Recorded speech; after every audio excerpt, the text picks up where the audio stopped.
School and college কর্তৃক আয়োজিত SSC 2026 সালের বিদায়ী পরীক্ষার্থীদের দোয়া ও মাহফিলের সম্মানিত সভাপতি, এই কলেজের অধ্যক্ষ ডক্টর ইঞ্জিনিয়ার শান্তিরঞ্জন সরকার, আমাদের মাঝে উপস্থিত আছেন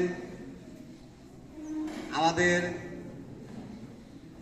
ব্যাকরা ইউনিয়নের সাবেক চেয়ারম্যান, ব্যাকরা ইউনিয়ন বিএনপির বর্তমান সম্মানিত সভাপতি হাজী আব্দুল বারী সাহেব, আমাদের মাঝে উপস্থিত আছেন ব্যাকরা ইউনিয়ন বিএনপির সাবেক সভাপতি এবং পালকুটিয়ার কৃতি সন্তান বিশিষ্ট সমাজসেবক মোহাম্মদ আলমগীর হোসেন, আমাদের মাঝে উপস্থিত আছেন ব্যাকরা ইউনিয়ন যুব দলের যুগ্ম সাধারণ সম্পাদক হাবিবুর রহমান হাবিব, যুগ্ম সাধারণ সম্পাদক রুবেল হোসেন এবং এই স্কুল অ্যান্ড কলেজের শিক্ষকবৃন্দ, কর্মচারীবৃন্দ এবং আমার সামনে এই 2026 সালের বিদায়ী এসএসসি পরীক্ষার্থী ছাত্রছাত্রীরা,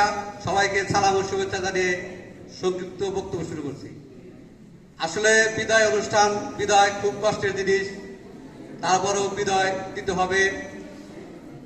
যাদের ছত্রছায়ায় 5টি বছর তোমরা লেখাপড়া করেছো, সামনে তোমাদের পরীক্ষাটা কিন্তু আনন্দের বিষয়, পরীক্ষা কিন্তু আনন্দের বিষয়।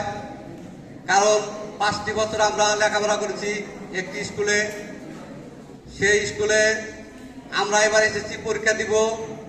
আমাদের মাঝে প্রতিভা থাকতে হবে যে আমরা ভালো রেজাল্ট করে আমাদের এই Nagarpur technical school and college কেন্দ্রীয় স্কুল, সারা নাগরপুর থানার যতগুলা ভোকেশনাল স্কুল আছে সেই স্কুলের প্রত্যেকটা ছাত্রী এখানে পরীক্ষা দিবে। আমি মনে করি যে তোমাদের কপাল ভালো, কারণ তোমরা কেন্দ্রীয় স্কুল থেকে এবার এসএসসি পরীক্ষা দিবে। সেই পরীক্ষায় তোমরা যদি ভালো রেজাল্ট করো, ভালো রেজাল্ট করলে তোমাদের পিতামাতার, তোমাদের শিক্ষকদের পরিশ্রম, তোমাদের পরিশ্রম সাফল্য হবে। তোমরা যদি এই স্কুল থেকে